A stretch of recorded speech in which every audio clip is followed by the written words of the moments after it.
Hey, it's Sam from Sugar Spun Run, and today we're making a beer cheese dip. So if you've made my homemade soft pretzels or my homemade sourdough pretzels I shared a little while ago, you were probably one of the many people who asked me for a beer cheese dip recipe to go with it. It took me a while, but I finally perfected my personal favorite recipe, and I think you're going to love it too. Let's go ahead and get started. You'll want to grab yourself a medium to large size pot. I prefer a heavy bottomed one like this cast iron pan that I'm using here. To this, we are going to add 3 tablespoons of salted butter, and we're just going to melt this over medium heat.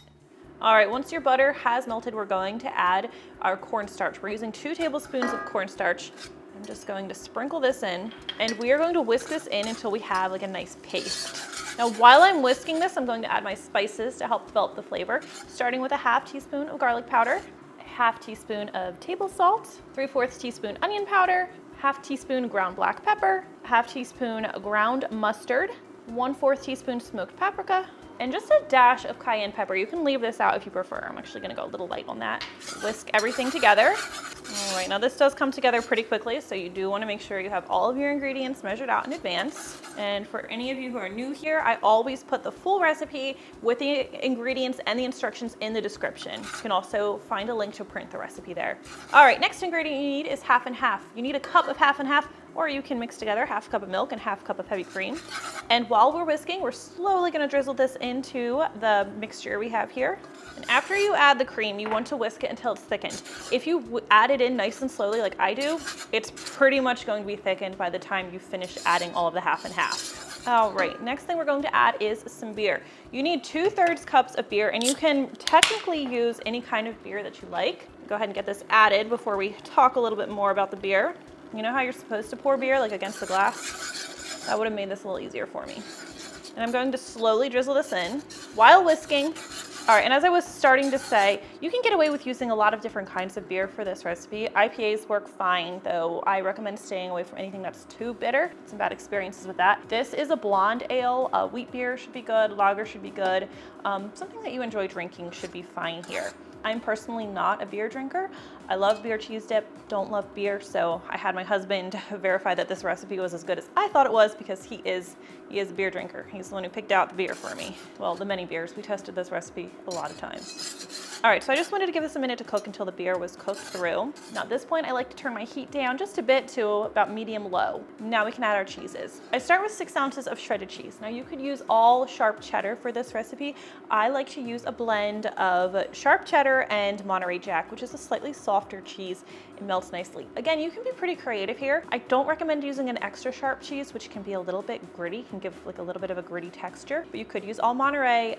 Experimenting with Gruyere or Gouda would be fine if you like those flavors as well. I'm just going to sprinkle these in, but if you're not sure what to do, I would say either sharp cheddar or Monterey Jack. Okay, and then the next ingredient we're going to add is 4 ounces of cream cheese. I've only used full fat cream cheese, like the brick style cream cheese for this recipe, and that's what I recommend. I do want it to be softened a bit, that way it's not lumpy while you're mixing it in, and I've gone ahead and cut it into cubes just so it melts a little bit more evenly. So I'm going to add this in. You do want to make sure your heat's not too high at this point, or you could end up burning things, and if the cheese separates, that's usually because, or I'm sorry, if you see like oil separation, that's usually because your heat is too high.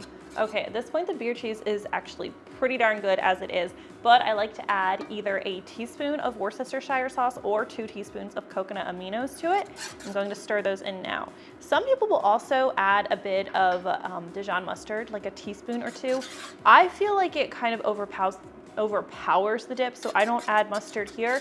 If you're a mustardy kind of person, you could. Just try it first, see how you like it before you start experimenting, and a little bit goes a long way. Like a teaspoon, you can usually taste pretty well. All right, all that's left to do now at this point is just keep it warm and serve it. It will get a little bit thicker as it sits, but I like this nice smooth consistency that we have here. If you added everything properly, it should be the perfect thickness. You know, not too thick, not too thin. So I am going to pour this into another container. Get a good idea of how the thickness is. Honestly though, I like to just leave it on low heat, that way it stays nice and warm, but we're gonna make it look pretty. And you should always taste test, add more salt, pepper, or spices as needed. I find that with this method, I rarely need to make any adjustments. Sometimes your cheese may not be quite as salty. I'm so excited to eat this. All right, and that is how you make beer cheese dip, at least my personal favorite version. I really hope you give this a try. Try it with my sourdough discard pretzels or my classic soft pretzels if you are not a sourdough person. Either way, I really think you're going to love it. Thank you so much for watching, and I will see you next time. Happy New Year. So excited about this one. It's gonna be hot.